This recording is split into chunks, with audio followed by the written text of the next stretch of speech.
ज्ञानञ्जनमिलितं येन तस्मै श्रीगुरवे नमः। श्रीचैतन्यमनोभीष्टं स्थापितं येन भूतले स्वयं रूप कदा मह्यं ददाति स्वपदान्तिकं। वन्देऽहं श्रीगुरुश्रीयुतपदकमलं श्रीगुरून् वैष्णवांश्च श्रीरूपं साग्रजातं सहगणरघुनाथं वितं तं सजीवं साद्वैतं सावधूतं परिजनसहितं कृष्णचैतन्यदेवं श्रीराधा कृष्णपादान् सहगणललिता श्रीविशाखान्वितांश्च हे कृष्ण करुणा सिंधु दीनबंधु जगतपटे गोपेश गोपिका कांता राधा कांता नमोस्तुते तप्त कांचना गौरंगी राधे वृंदावनेश्वरी ऋषभानुसुते देवी प्रणमामि हरिप्रिये वाञ्छाकल्पतरुभ्यश्च कृपा सिन्धुभैव च पतितानां पावनेभ्यो वैष्णवेभ्यो नमो नमः। कृष्ण चैतन्य प्रभु नित्यानंद श्री अद्वैत गदाधर श्रीवासदि गौरभक्तवृंद हरे कृष्णा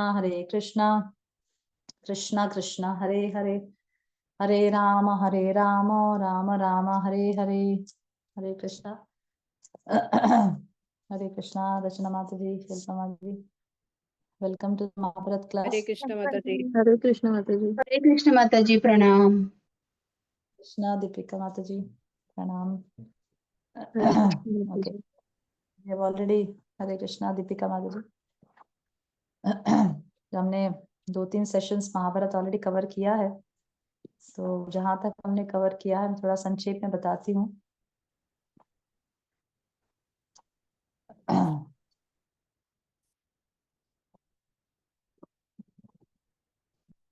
जैसे हमने पिछले क्लासेस में देखा कि व्यासदेव, शिला व्यासदेव जब उन्होंने देखा, ध्यान में रहकर उन्होंने देखा कि कलयुग के जीव मंद भाग्य उपद्रतः, मंद सुमंद मंद भाग्य उपद्रतः, सब इंटेलिजेंट होंगे, कंफ्यूज्ड होंगे, मिसगाइडेड होंगे और उनको धर्म का कुछ ज्ञान नहीं होगा, वो वेदों की जटिल भाषा को नहीं समझ पाएंगे।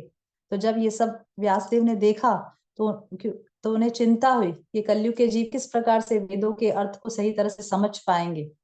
Okay, so what he did, he divided the Vedas into 4 parts. उन्होंने वेद के 4 भागों में विभाजन किया, ऋग्वेद, सामवेद, यजुर्वेद और अथर्ववेद। इस प्रकार से चारों वेद को 4 भाग में डिवाइड करने के बाद कुछ पोर्शंस रह गया, तो उन्होंने पुराण और इतिहास बनाए और वही इतिहास का एक भाग, वही इतिहास है Mahabharata. Is one of the इतिहासास, महाभारत और Ramayana is one of the इतिहासास, जिसे पंचम वेद कहा जाता है। क्या कहा जाता है? पंचम वेद। क्योंकि वेद के जो चीजें, जो जटिल जो शिक्षाएं जो दी गई है वेदों में, जो शिक्षाएं हमें जानने के लिए, मनुष्य को जानने के लिए जो दी गई है, वो इतनी जटिल है, वो इतनी डिफिकल्ट है समझना वेद की भाषा में। उसको इजी करके स्त्री शूद्र और द्विज बंधु के लिए व्यासदेव ने किसकी रचना की? महाभारत की रचना की। तो दुर्भाग्यवश कलयुग के कितने जीव हैं जो महाभारत और रामायण पढ़ते हैं। मुझे याद है कुछ बच्चे थे, तो मैंने उनसे ऐसे ही पूछा बात बात में कि परीक्षित के पुत्र का क्या नाम था। कम से कम 30-40 बच्चे खड़े थे, पर एक भी बच्चे को ये नहीं पता कि उनको ये भी नहीं पता था कि परीक्षित के पुत्र भी था। तो इस प्रकार से it's a big responsibility for mothers कि हम बचपन से ही अपने बच्चों को रामायण महाभारत का ज्ञान दें। हमारे भारत की मूल संस्कृति है महाभारत और रामायण।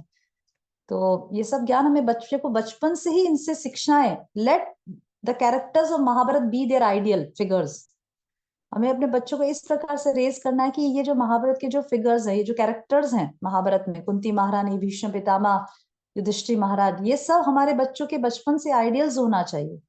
ओके, इनसे ही हमारा बच्चा शिक्षा ले, इससे ही अपने जीवन को का निर्माण करे, अपने चरित्र का निर्माण करे।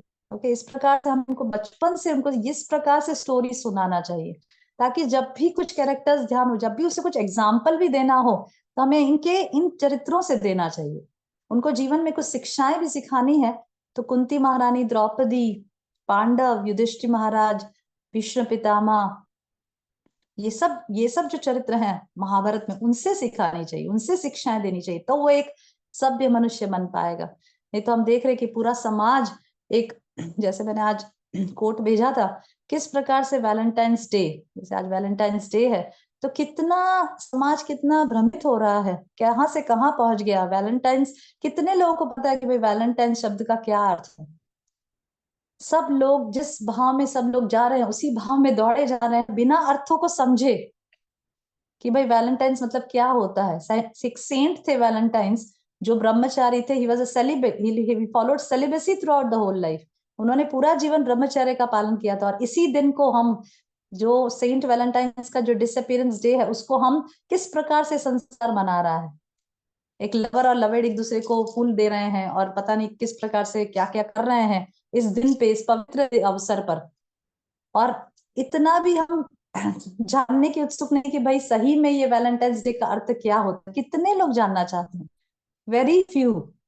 ओके, तो इसीलिए एज रिस्पॉन्सिबल पेरेंट्स हमें अपने बच्चों को बचपन से ही ये शास्त्रों में जो चरित्र है उनके द्वारा उनको नैतिक, आध्यात्मिक सभी प्रकार के वैल्यूज देना है। मॉरल, सोशल, स्पिरिचुअल सभी प्रकार के वैल्यूज इन शास्त्रों में से देना है, ताकि वो सही तरह से अपने आइडियल्स को अपने जीवन में बना सकें और अपने जीवन में, अपने मनुष्य जीवन को सार्थक कर सके।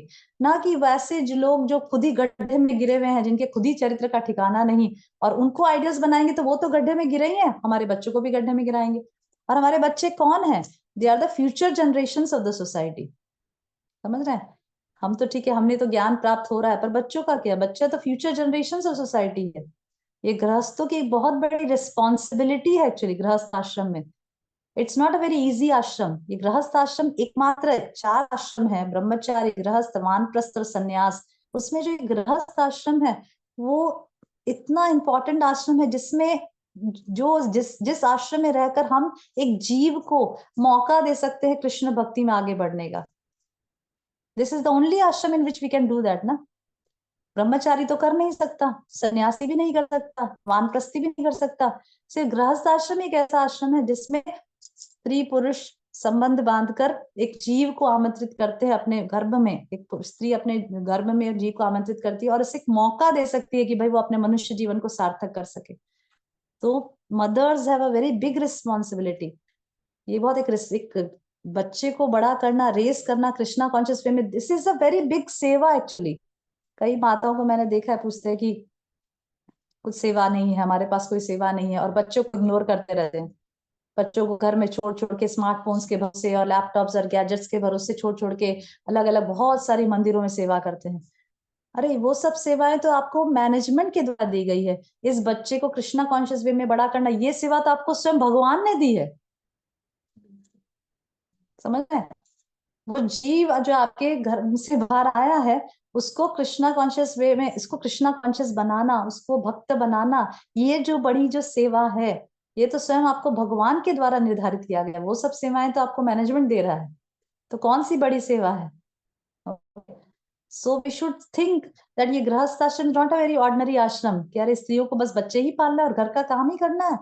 अरे बच्चे पालना और घर का मैनेजमेंट करना, this is like managing a big company.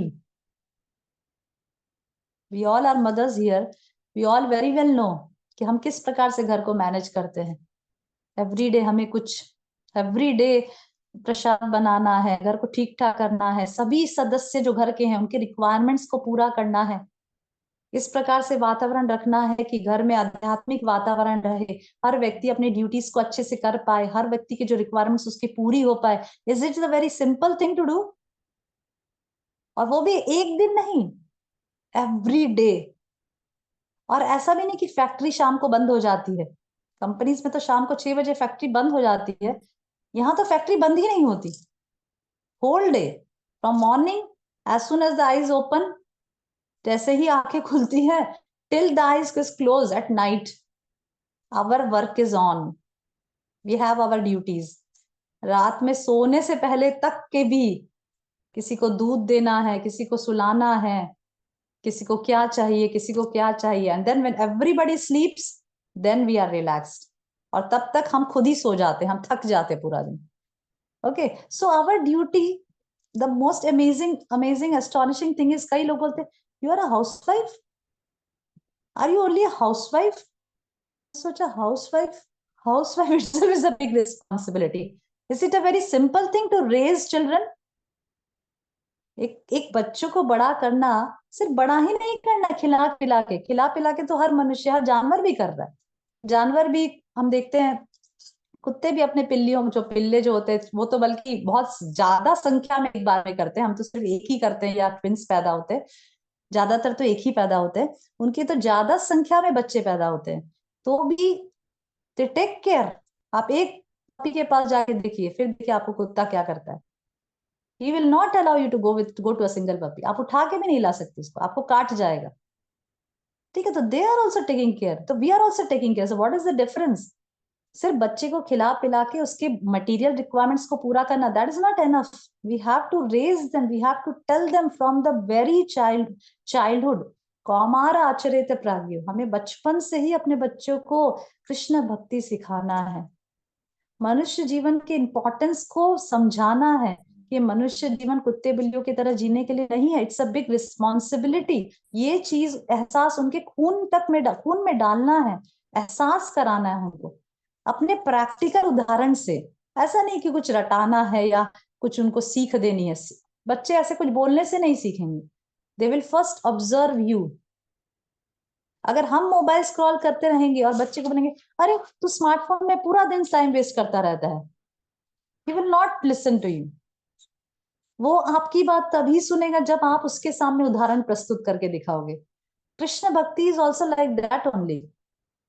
अगर हम चाहते हैं हमारा बच्चा बहुत अच्छा कृष्ण भक्त बने, first of all you become a good devotee of the Lord, you become sincere, you become faithful, you do your efforts sincerely.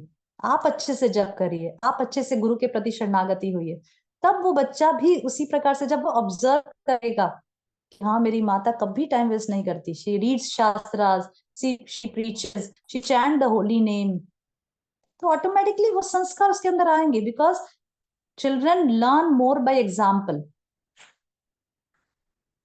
Then by dictations. Dictate करने से ज्यादा नहीं सीखेगा, एग्जाम्पल से, उदाहरण से सीखेगा। और ये प्रवृत्ति तो हर मनुष्य में होती है, तभी तो शास्त्र बताते हैं महाजनो ये न गतः स पंथः।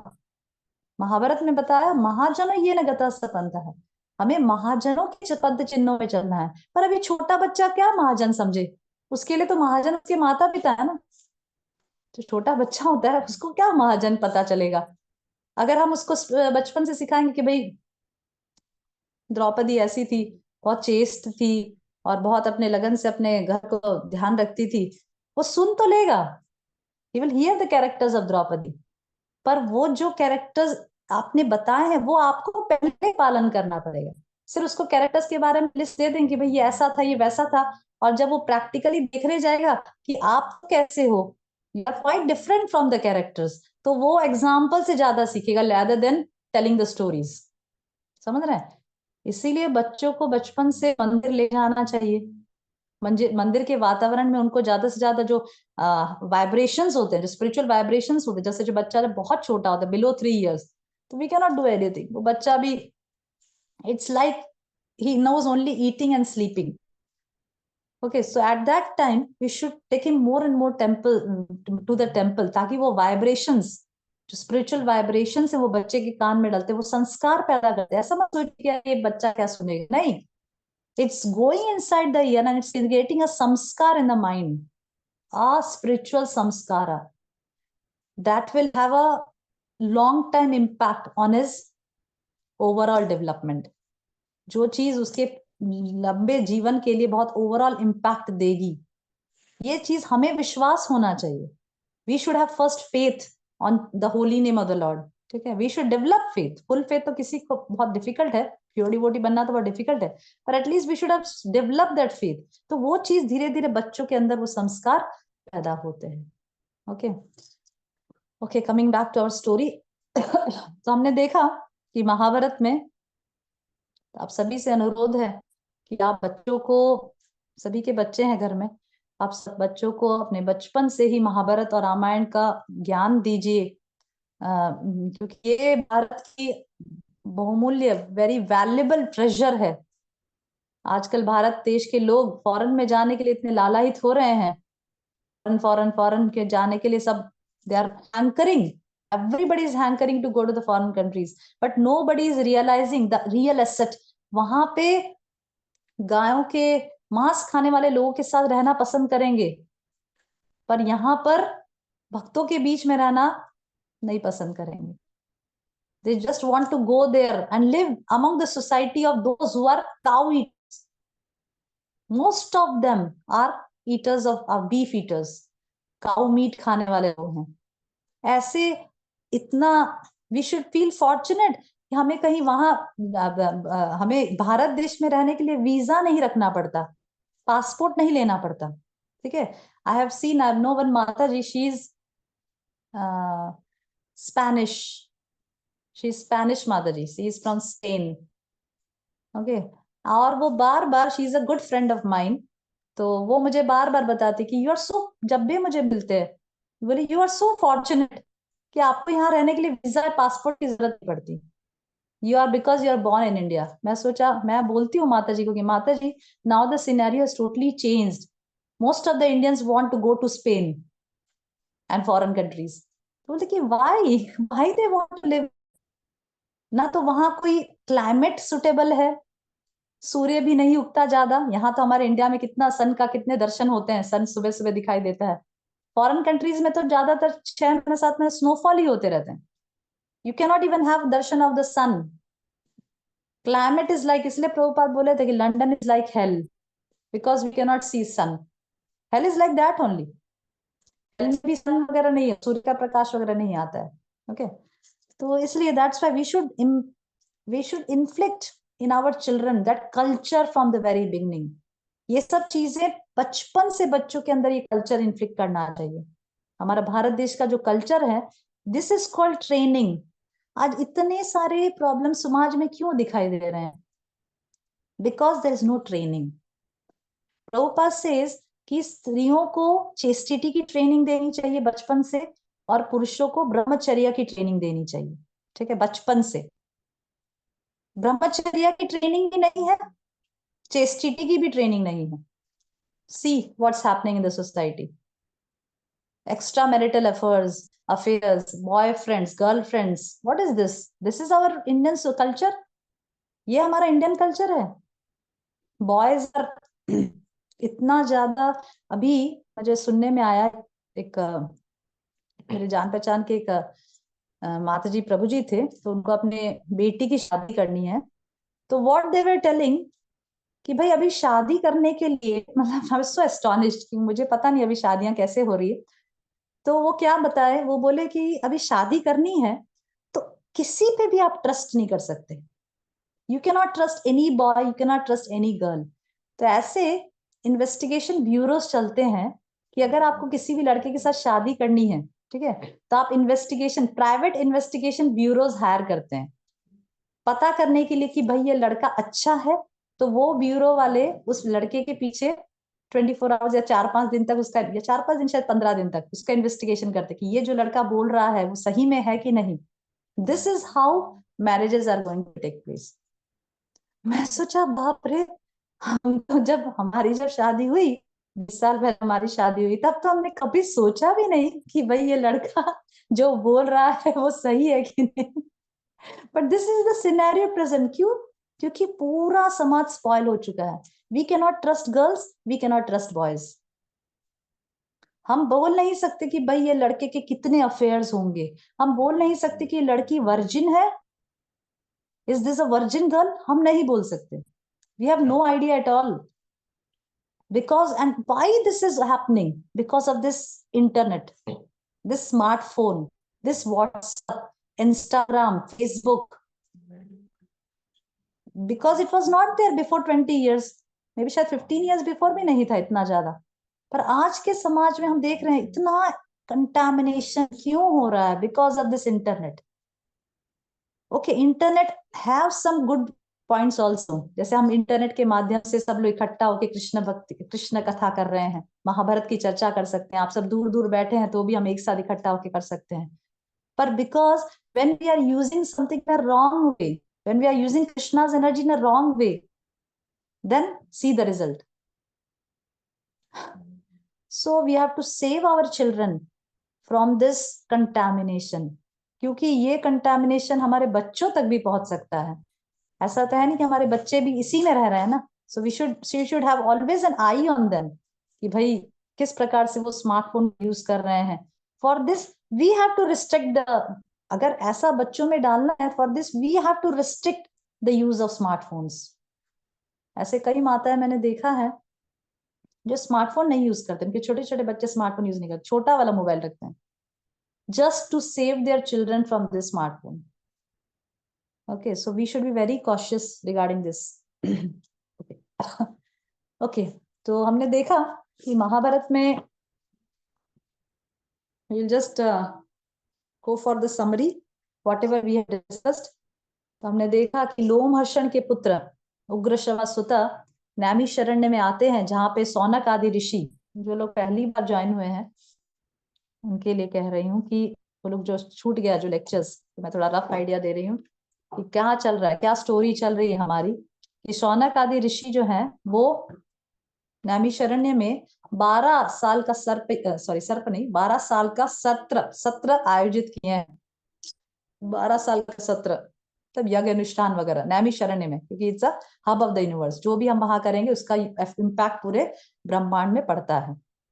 ओके, तो वहां पे कौन आया? लोमहर्षण सुत. लोमहर्षण सुत कौन है? उग्रश्रवा. उग्रश्रवा जी वहां पे आए, लोमहर्षण के पुत्र उग्रश्रवा जी वहां पे आए. तो जैसे ही सौनक आदि ऋषियों ने उग्रश्रवा जी को देखा, वो सब उनको घेर लिए, उनका संग लेने के लिए. They were very eager to take the association of devotees. ऐसा नहीं अरे डिवोटी हमारे घर आया तो अरे यार इसी समय आना था. It's not like that. They feel happy to see devotees. This is also one of the offense, to not to feel happy by seeing a devotee. This is also one of the offense. एक भक्त को देखकर खुश ना होना, वो भी एक प्रकार का अपराध है. We should, whenever we see a devotee and have the association, we should feel happy. या हाँ, आज मुझे भक्त का एसोसिएशन मिल रहा है. ओके. तो इस प्रकार से सौनक आदि ऋषि बहुत खुश हुए.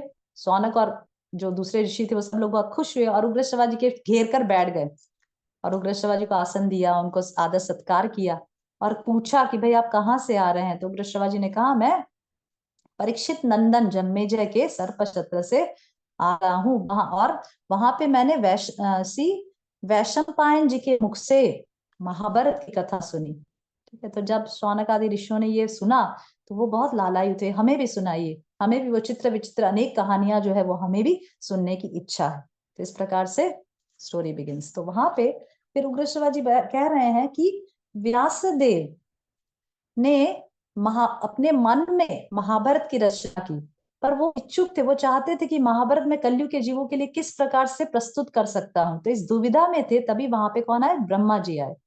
तो जब वहां ब्रह्मा जी आए, व्यासदेव ने उनको प्रणाम किया. ब्रह्मा जी ने भी व्यासदेव की बहुत सराहना की, उन्होंने इतना सुंदर महाभारत ग्रंथ की रचना की है, कलयुग के जीवों के लिए रचना की है.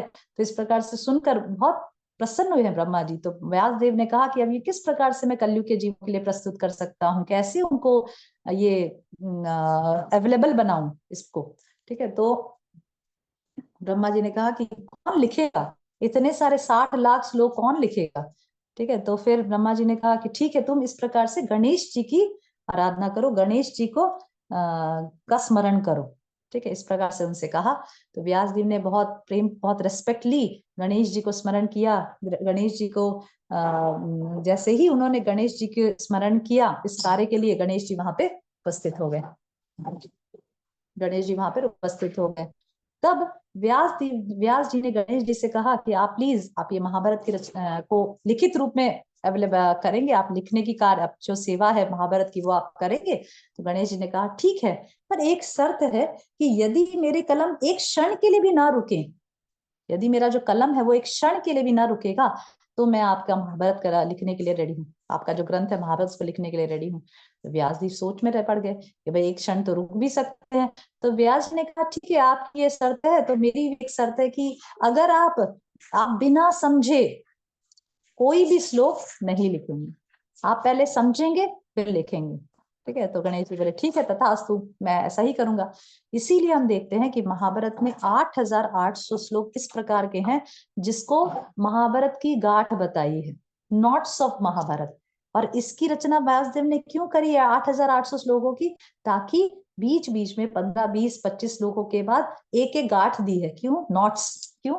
ताकि ऐसे श्लोक हैं जिसका एक्सटर्नल रीजन कुछ और दिखाई दे रहा है, इंटरनल रीजन कुछ और है, थोड़े दुविधा में पड़ जाए, इस प्रकार के वो श्लोक हैं। ठीक है, क्यों किया? ताकि गणेश जी सोच में पड़ जाए, उनको समझने में टाइम लगे। अगर उनको समझने में टाइम लगेगा तो डेफिनेटली वो तब तक व्यासदेव कुछ और श्लोकों को मन में कंपाइल कर लेंगे और फटाफट उनको कह, जैसे ही वो फिर रेडी हो जाएंगे वापस कह देंगे। तो इस प्रकार से गणेश जी ने और व्यासदेव ने और गणेश जी ने मिलकर इसको अवेलेबल कराया। लगभग 3 वर्ष लगे। ओके, तो ये सब हमने डिस्कस किया था। ठीक है, फिर हम देखें कि एक दिन फिर उग्र शिवाजी कहते हैं कि जब जन्मेजय अपने भाइयों के साथ एक बार एक लंबा यज्ञ कर रहे थे। ठीक है, वहां से स्टोरी हुई कि उग्र शिवाजी कहते हैं कि एक बार परीक्षित नंदन जन्मेजय अपने भाइयों के साथ एक लंबा सत्र, मतलब लंबा यज्ञ, कुछ बहुत लंबा चलने वाला यज्ञ कर रहे थे। सर्प सत्र नहीं, अभी तक सर्प सत्र चालू नहीं हुआ है, लंबा यज्ञ कर रहे थे। और उनके 3 भाई कौन थे? भीमसेन, उग्रसेन और श्रुतसेन।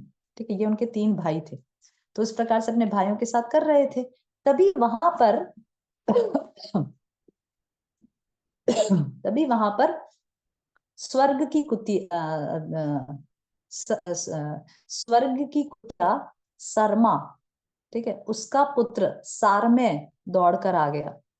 ठीक है, स्वर्ग की कुतिया सरमा का पुत्र सारमेय दौड़ के आया। और जैसे ही वो दौड़ के आया, ध्यान दीजिएगा, तो जन्मेजय के भाई उसे मारने पीटने लगे। जैसे ही वो दौड़ के आया, खूब पीटा, खूब मारा। ठीक है, बहुत मारने की वजह से बहुत बेचारा को खरोच आ गई, कहीं चोट आ गई, कहीं खून आने लगा। वो दौड़ते दौड़ते अपनी माँ के पास गया। तो जब शर्मा ने देखा कि मेरा जो पुत्र है उसको बड़ी चोट आई हुई है, उसको बहुत किसी ने पीटा है, मारा है, तो शर्मा ने सारमेय से पूछा, तुम्हें किसने पीटा? तुमने जरूर किसी का पर। तो उसने कहा, तुम्हें किसने पीटा? तो सारमेय ने कहा, मुझे जन्मेजय के, मैं वहां गया था उनके यज्ञ के पास, तो मुझे जन्मेजय के भाइयों ने बहुत जोर पीटा, मारा। ठीक है, इस प्रकार से कहा। तब शर्मा ने कहा कि तुमने जरूर ही कुछ अपराध किया होगा। ठीक है, तो सारमेय ने कहा कि नहीं नहीं, वहां तो जो भी हविष्य था, जो भी हविष्य मीन्स ऑफर करने, यज्ञ में जो ऑफर करने के लिए जो चीजें होती है उसे हविष्य कहते हैं। अर्पण करने के लिए, यज्ञ में जो अर्पण करने की जो वस्तुएं होती है, जैसे घी है और अन्य सामग्रियां हैं, उसे हविष्य कहते हैं। तो सारमेय ने कहा कि नहीं नहीं, मैंने तो वहां ना तो कोई हविष्य को तरफ देखा, ना उसको चाटा, ना उसको सूंघा, मैंने कुछ भी नहीं किया, तब भी मुझे मारा। ठीक है, तो यहाँ पे हम एक पॉइंट देख रहे हैं कि जब भी कोई यज्ञ के लिए कुछ भोगा होता है, जो भगवान को भोग लगाने के लिए होता है, तो उसे हम देखते हैं अल्टर में भी, जब पुजारी भोग लगाने के लिए लेकर जाते हैं तो उसको कवर करके लेकर जाते हैं। Yes, am I right? If you have observed, yes Sushma माता माता जी। जी, उसको कवर करके यस, लेकर जाते हैं। क्यों? What is the reason behind? क्यों कवर करके लेकर जाते हैं? उसको देख के लालच नहीं आए या मन में वो खपाने की इच्छा ना हो।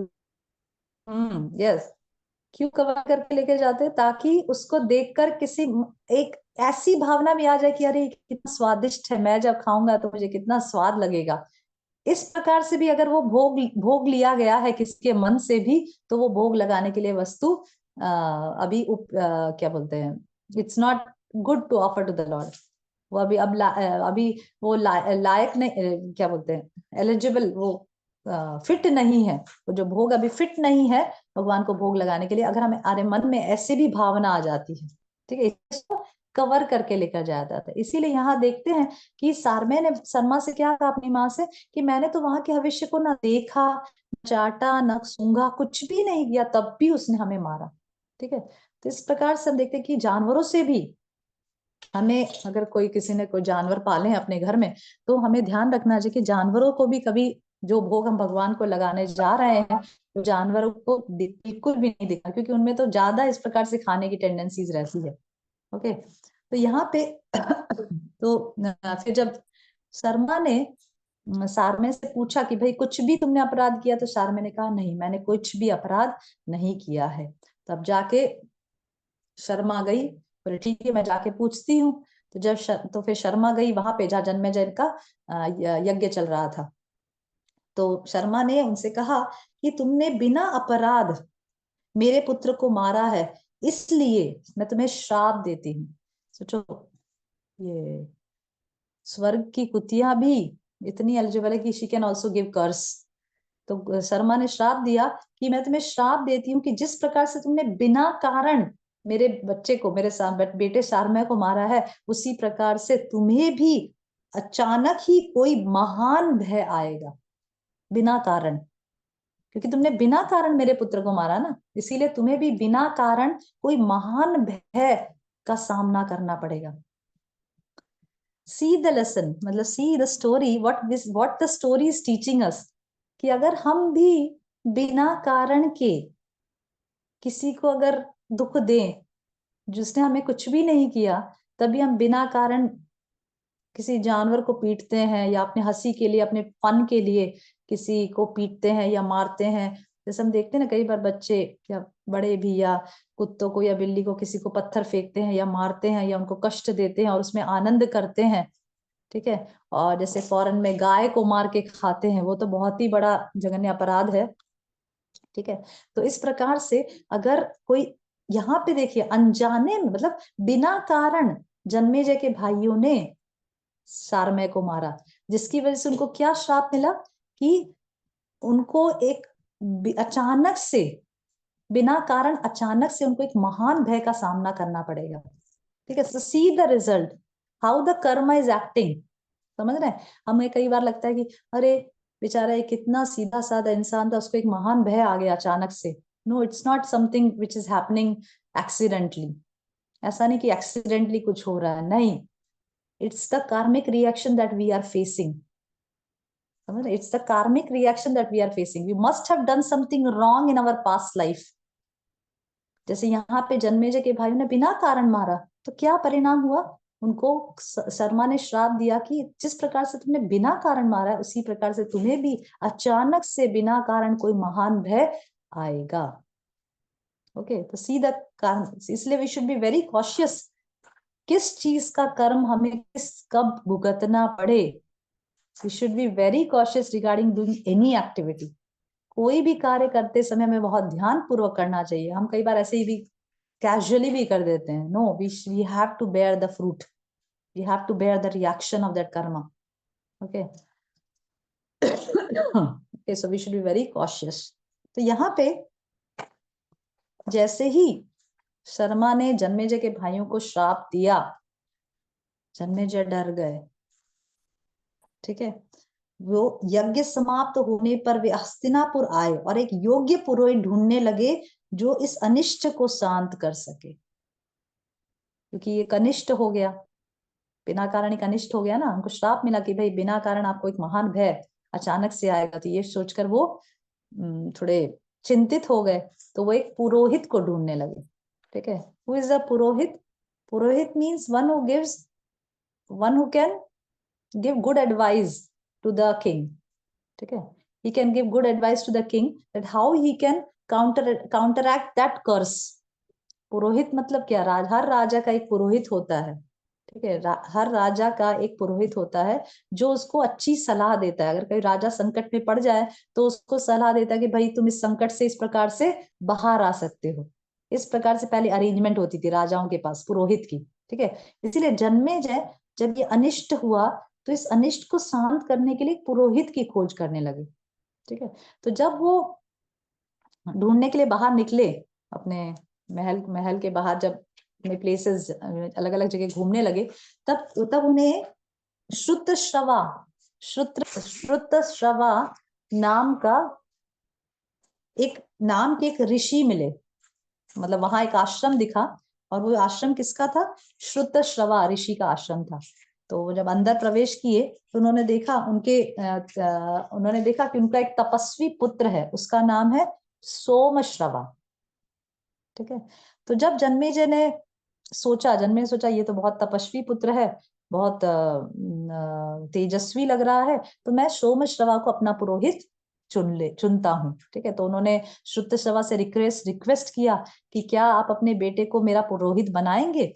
तो श्रुतश्रवा ने कहा कि हाँ, क्यों नहीं, अवश्य, मेरा पुत्र बड़ा तेजस्वी और स्वाध्याय संपन्न है।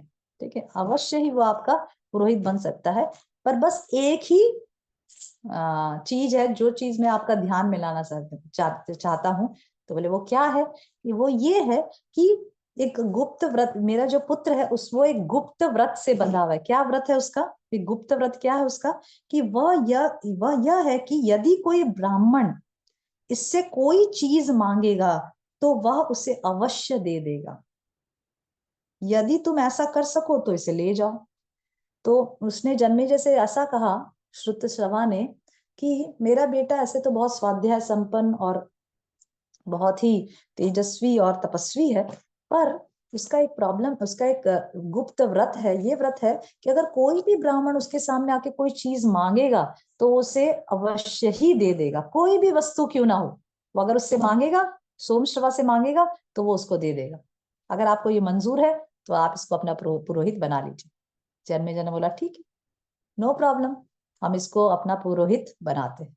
तो फिर सोमश्रवा को लेकर राजा जन्मेजय हस्तिनापुर पहुंचे, और हस्तिनापुर जाकर वहां उन्होंने अपने भाइयों से क्या कहा?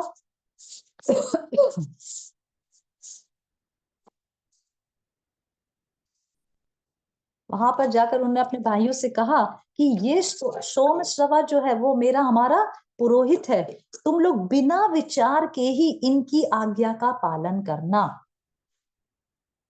गेटिंग? देखें कि तुम लोग बिना विचार करके तुम इसकी आज्ञा का पालन करना। व्हाट डज दैट मीन, बिना विचार करके? मतलब you have to follow his instructions as it is without arguing. क्योंकि जो पुरोहित होता है वो एक प्रकार से एक्चुअली गुरु होता है। जो पुरोहित होता है वो राजा के गुरु का पोजीशन लेता है। इसीलिए जन्मेजय ने क्या बोला अपने भाइयों से कि ये हमारा पुरोहित है, ये आज से हमारे पुरोहित हैं सोमश्रवा जी, और तुम बिना विचार करके अभी जो भी आज्ञा हमें देंगे हमें उसे पालन करना है। ओके, तो यहाँ पे गुरु की महिमा को और दर्शाते हुए उग्रश्रवा जी सौनक आदि ऋषियों को एक गुरु महिमा से रिलेटेड एक स्टोरी सुनाते हैं। समझ रहे कनेक्शन? कहां से क्या कनेक्शन आया? क्योंकि जन्मेजय को सोमश्रवा जी मिले जो उनके पुरोहित थे, और उन्होंने कहा कि भाई ये सोमश्रवा जी जो भी आज्ञा हमें देंगे उससे बिना विचार करके आपको पालन करना है। तो उस गुरु महिमा को, गुरु भक्ति को बताने के लिए उग्रश्रवा जी सौनक आदि ऋषि को एक स्टोरी, डिफरेंट अलग स्टोरी सुनाते हैं। क्या स्टोरी सुनाते हैं? उग्रश्रवा जी कहते हैं कि एक उन्हीं दिनों, मतलब इसी समय, उन्हीं दिनों उस एक देश में आयुधौम्य नाम के एक ऋषि रहते थे। क्या नाम था ऋषि का? आयुधौम्य। आयुधौम्य नाम के एक ऋषि रहते थे। उनके 3 शिष्य थे, ओनली 3 डिसाइपल्स। आज तो बहुत आजकल ट्रेंड है, हजारों डिसाइपल्स सबको चाहिए, बहुत सारे। How many disciples are there? 5000, 6000, 8000। पहले हम महाभारत में देखते हैं कि कई लोग के सिर्फ एक ही शिष्य थे, 2 ही शिष्य, 3 ही शिष्य। Then also they were so exalted. ठीक है, तो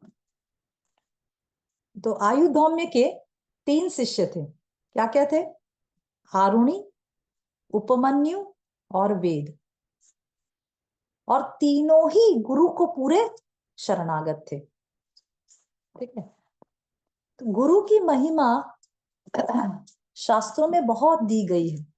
एक्चुअली आध्यात्मिक प्रगति अगर हम गुरु के बिना करना चाहें तो ये असंभव है।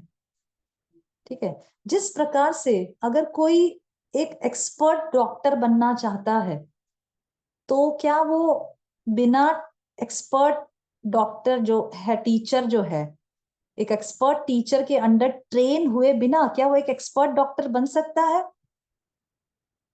नहीं बन सकता, ठीक है।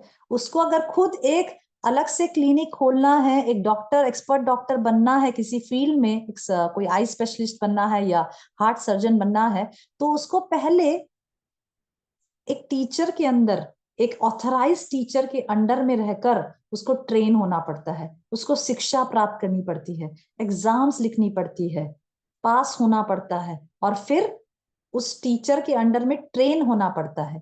तब जाके जब काफी सालों तक उस डॉक्टर टीचर के अंडर ट्रेन होता है, तब वो एक सेपरेटली अपना क्लिनिक खोल सकता है। तो मटेरियल अचीवमेंट में इतना संघर्ष है टीचर के अंदर में, तो फिर आप सोचिए कि स्पिरिचुअल भगवान कृष्ण का प्रेम प्राप्त करना है तो क्या बिना गुरु के ही प्राप्त हो जाएगा? नो। ये चीज हम गीता में भी देखते हैं कि जब अर्जुन दुविधा में पड़े तो उन्होंने कृष्ण से क्या कहा?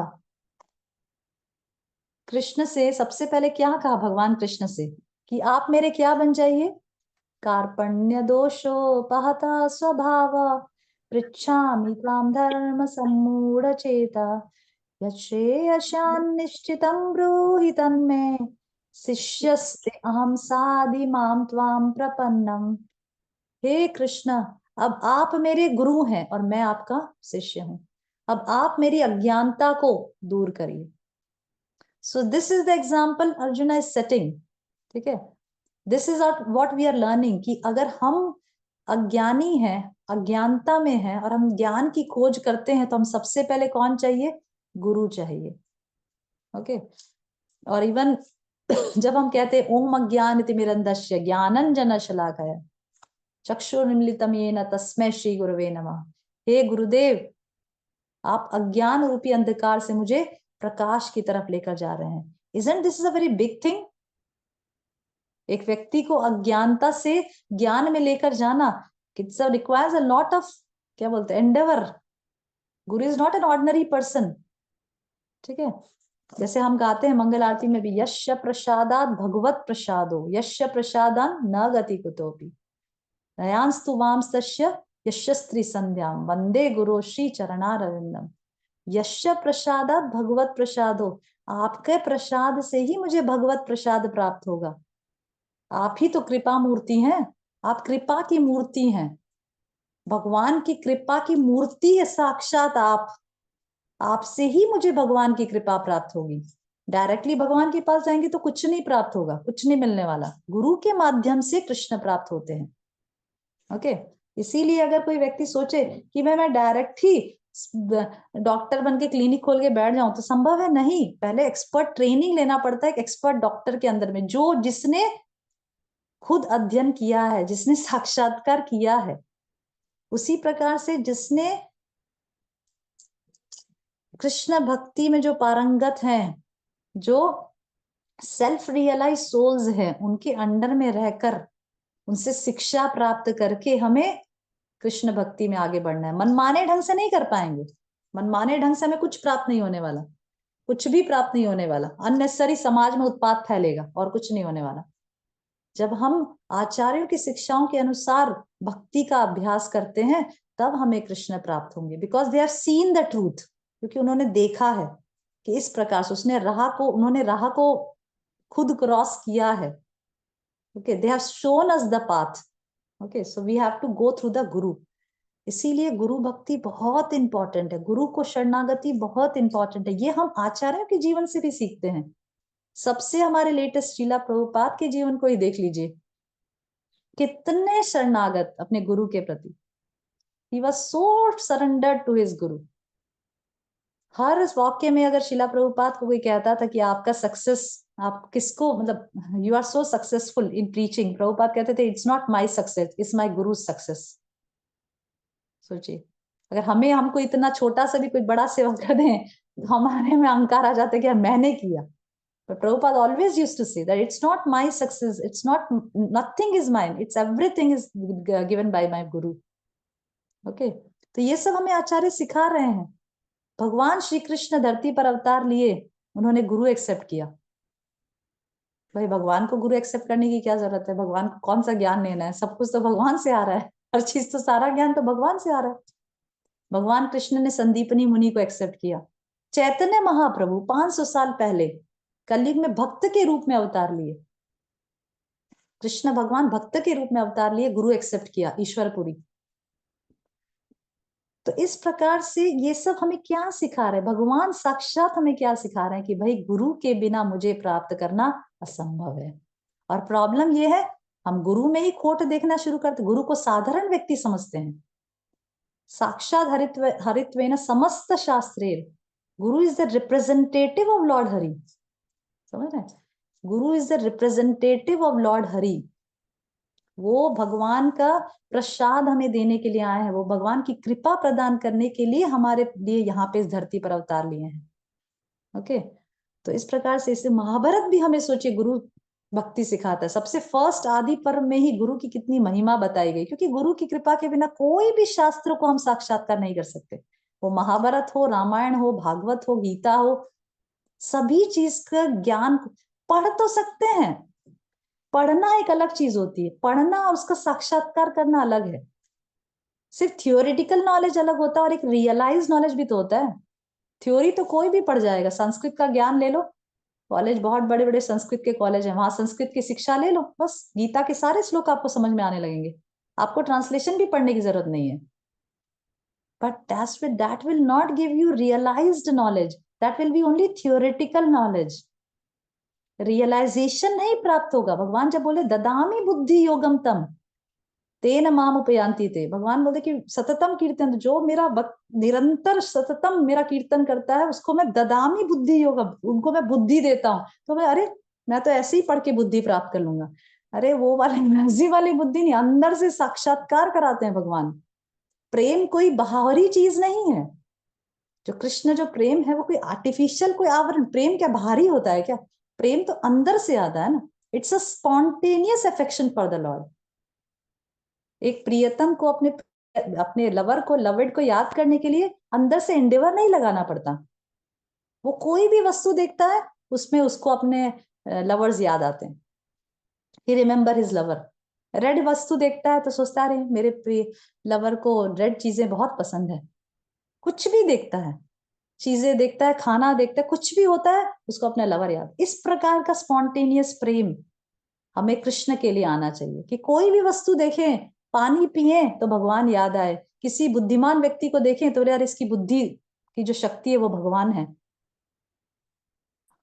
खाना बनाए तो अग्नि की जो हीट है उसको सोचे कि अरे ये तो भगवान है। ऐसे याद करना बहुत मुश्किल है, ये भी बहुत सरल नहीं है याद करना भगवान को। इस प्रकार से भी याद करना सरल नहीं है, जबकि भगवान बोले हर चीज में जो भी विभूतियां है वो मैं हूं, तो भी याद नहीं आ रहे हैं भगवान। कितनी बार पानी पीते हैं तो भगवान याद आते हैं? वेरी रेयर, बहुत कम। ओके, तो यहाँ पे आयुधौम्य, जो आयुधौम्य ऋषि थे उनके 3 शिष्य थे, आरुणि, उपमन्यु और वेद। तीनों ही गुरु के प्रति टोटली शरणागत। तो जो सबसे पहला शिष्य था उपमन्यु, ठीक है। तो आप देखिए किस प्रकार से प्राचीन शिक्षा होती थी, वही मैं डिस्कस कर रही थी आज, की प्राचीन शिक्षा और आज की शिक्षा प्रणाली में कितना फर्क है। पहले लोग ब्रह्मचारी ट्रेनिंग लेते थे, गुरुकुल में जाके बालक जो होता था वो गुरुकुल में जाकर, और लड़कियां आजकल लड़कियों की ट्रेनिंग, लड़कियों के लिए सबसे बड़ी ट्रेनिंग है चेस्टिटी, कि वो अपने पति को चेस्ट होके रहे, वो अपने पति को फेथफुल रहे। वही तो मेन मिसिंग है आज के समाज में। सबसे बड़ा मिसिंग एलिमेंट क्या है? Chastity of women. Prabhupada Bhagavad Gita के फर्स्ट चैप्टर के पर्पट में लिखते हैं कि good population in the society depends upon the chastity of women. तो आज ये समाज में इतना दूषण फैला हुआ है, उसका क्या कारण है? स्त्रियों में चेस्टिटी जा रही है, ठीक है। क्यों? क्योंकि ट्रेनिंग ही नहीं। कोएड एजुकेशन, बचपन से क्या एजुकेशन दे रहे हैं? कोएड। अभी भाई कोएड एजुकेशन देंगे, स्त्री लड़का लड़की एक साथ पढ़ेंगे तो क्या परिणाम आएगा? लड़का को तो बटर और लड़की को घी, अग्नि ऐसे कंपेयर किया शास्त्रों में कि एक घी है और एक अग्नि है। अभी घी और अग्नि को पास कर दिया और फिर बोल रहे कि घी तो मेल्ट ही मत हो। ऐसा हो सकता है कि कभी?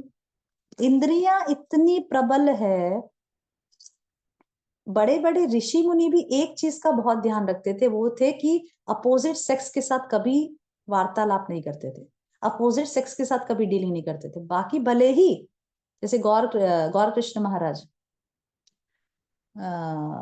वंशीदास बाबा जी महाराज, वंशीदास बाबा जी महाराज, गुरुदेव लिखते हैं वहां पे बुक में कि वो ऐसे तो अवधूत थे, किसी भी नियम का पालन नहीं करते, बस एक नियम का पालन करते कि वो कभी स्त्रियों से बात नहीं करते थे। That thing he never does. ठीक है, तो इस प्रकार से पहले की शिक्षा प्रणाली आप महाभारत में देखेंगे कि किस प्रकार से एक बालक गुरु के शरण में जाकर ब्रह्मचर्य का, व्रत का दृढ़ता से पालन करता था। ठीक है, प्रभुपाद लिखते एक पुरुष के लिए ब्रह्मचर्य की ट्रेनिंग और एक स्त्री के लिए चेस्टिटी की ट्रेनिंग बचपन से बहुत इंपॉर्टेंट है एक अच्छे समाज के निर्माण के लिए। दोनों ही मिसिंग है, ना तो कोई पुरुष को कोई बालक को कोई ब्रह्मचर्य ट्रेनिंग है, ना तो कोई स्त्रियों को चेस्टिटी की ट्रेनिंग है। फिर कैसे हम एक अच्छे समाज का निर्माण सोच सकते हैं? वी शुड, ठीक है, हम ऐसा नहीं बोले कि भाई बड़े स्केल में कोई बहुत चेंज लाओ, एटलीस्ट हमारे सामने जो बालिकाएं आती है, ठीक है, जो स्त्री लड़कियां हैं, उनको एटलीस्ट हम ट्रेन कर, अगर हमारे घर में लड़कियां हैं तो एटलीस्ट उनको हम ट्रेन करें कि भाई वो अच्छी एटलीस्ट उनकी जो विवाह हो तो वो एक अच्छा संतान उत्पन्न कर सके, and that depends upon the chastity of that women. Okay, इसीलिए तो हम देखते हैं, देखिए देवहूति देखिए, कपिल मुनि स्वयं भगवान उनके गर्भ से अवतार लिए हैं। Okay, and so many honored, so many wonderful ladies are there in shastras because of their chastity. Okay, तो जो आरुणी था, ये स्टोरी करके हम खत्म करेंगे। तो जो आरुणी था वो पांचाल देश का रहने वाला था, वो आयुधौम्य का शिष्य था। एक बार वो अपने गुरुकुल में अपने गुरु के शरण में रहता था, टोटली सरेंडर्ड रहता था अपने गुरु को। तो एक बार उसके गुरु ने आरुणी से कहा कि आरुणी, तुम खेत में जाकर मेड़, मतलब पहले के पहले आप देखेंगे इस सबसे बहुत एक्चुअली एक एक स्टोरी से हमें बहुत कुछ जानने को मिलता है, क्या कल्चर रहा करता था पहले।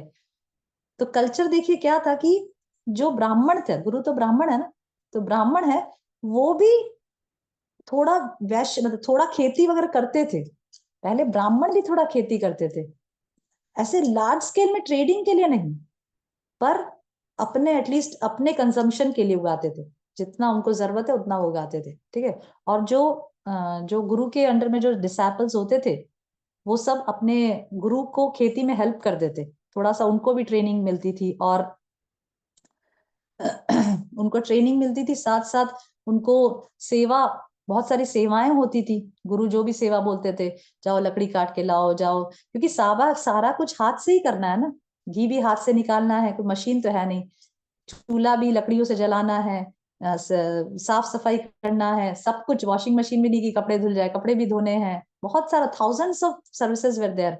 तो जो गुरु होते थे वो कुछ शिक्षा भी देते थे, वैदिक शिक्षा, शास्त्रों की शिक्षा, प्लस सेवा भी होती थी, सेवाएं भी करनी होती थी। तो ये जो उपमन्यु, सॉरी, आरुणी थे, तो उसको उनको एक बार उसको एक बार गुरु ने कहा कि जाओ तुम खेत में जाकर मेड़ को बांधो। मेड़ बांधना मतलब कि जैसे एक खेत है तो उसमें बहुत सारा पानी अंदर जमा रहता है, may be because of growing rice, और कुछ अनाज है जिसमें पानी की ज्यादा आवश्यकता पड़ती है, तो पानी को रोकने के लिए चारों तरफ मेड़ बांधे जाते, मेड़, ब्रिज। तो उसको गुरु ने उनको कहा आरुणी से कि जाओ तुम मेड़ बांध के आओ खेत में जाके। ठीक है, तो आरुणी गए, तो जब गुरु की आज्ञा पाकर आरुणी तुरंत ही खेत में चले गए मेड़ बांधने, तो उन्होंने बहुत प्रयत्न किया मेड़ बांधने का, वहां पे पानी बाहर ना चला जाए, बांधने का बहुत प्रयत्न किया, पर वो असफल रहे। तो ऐसा नहीं कि असफल रहे तो भाग दौड़े और भागे, और गुरु जी मुझसे नहीं हो पा रहा है, ऐसा नहीं, वो पूरा प्रयास किए, और जब नहीं हो पाया तो मेड़ के स्थान पर खुद ही लेट गए, अच्छे कट्टे हट्टे कट्टे थे, रोबोस्ट बॉडी था, खुद ही लेट गए मेड़ के स्थान पे, ताकि पानी बाहर ना जाए। ओके, तो जब वो, उनको कुछ सूझा नहीं, वो खुद ही जाके लेट गए। अभी समय बीतने लगा, शाम हो गई, शाम हो गई, आरुणी वापस नहीं आया, बाकी शिष्य आ गए। तो गुरुजी ने पूछा बाकी शिष्यों से कि आरुणी कहाँ है, तो बोला कि वो तो अभी तक आया नहीं खेत से। तो तुरंत गुरुजी गए खेत में देखने के लिए और चिल्लाए, आरुणी आरुणी तुम कहाँ पर हो?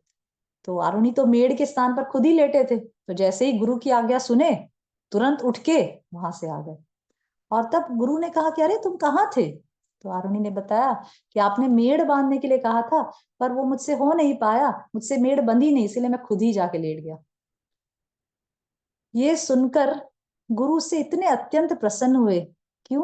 क्योंकि गुरु की आज्ञा को एज इट इज पालन करना है। ऐसा नहीं कि उसमें बहुत सारे एक्सक्यूजेस दे रहे हैं, जैसे हम देते ना कई बार। गुरु महाराज कुछ कहते हैं, कुछ हमें जनरली गृहस्थों को तो कुछ ऑर्डर नहीं देते, इन जनरल बुक्स में जो है वही हमारे लिए महाराज के इंस्ट्रक्शंस हैं। पर कई बार हम पुस्तक भी पढ़ते हैं और महाराज का कुछ इंस्ट्रक्शंस होता है, तो हमें हमें हमें कुछ डिसाइपल्स कैसे, गुरु महाराज ब्रह्मचारी है ना, उनको गृहस्थों की प्रॉब्लम क्या समझ में आए? This is sometimes what we think. गुरु महाराज तो नैष्टिक ब्रह्मचारी हैं, उनको गृहस्थों की प्रॉब्लम, ये तो प्रैक्टिकल नहीं लग रहा है, ये चीज तो प्रैक्टिकल नहीं लग रही गृहस्थों के लिए। This is what we think. We find excuses not to obey the instructions of the guru. हम बहुत सारे अपने मन से एक्सक्यूजेस निकालते हैं ताकि ये गुरु के इंस्ट्रक्शंस का पालन नहीं कर पाएंगे, ये तो इम्प्रैक्टिकल लग रहा है। This is what we think. पर महाभारत से हमें क्या शिक्षा मिल रही है कि आरुणी जो था वो कोई भी एक्सक्यूज नहीं दिया। As it is, he was following the instructions of the Guru, जो उसने कह दिया, जो गुरु ने कह दिया, ठीक है। और जब गुरु ने पूछा तो एज इट इज जवाब दिया, जो सच है जो सही है वो कर रहा था। तो क्योंकि आरुणी एकदम से गुरु के कहने से उठ के आ गए, तो गुरु ने कहा कि क्योंकि तुम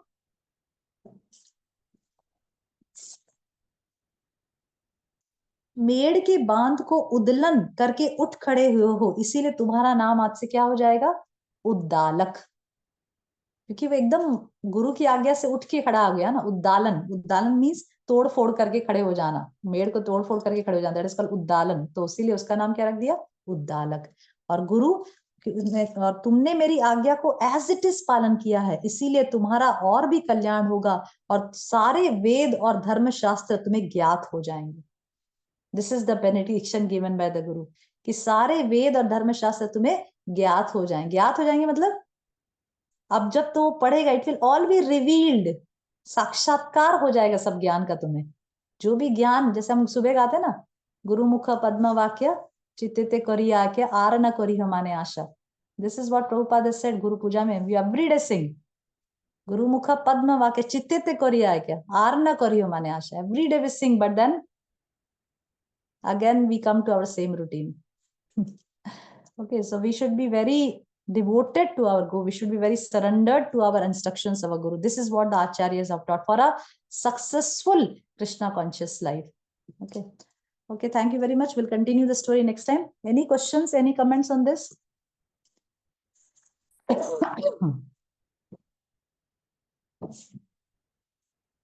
Any confusion in the story?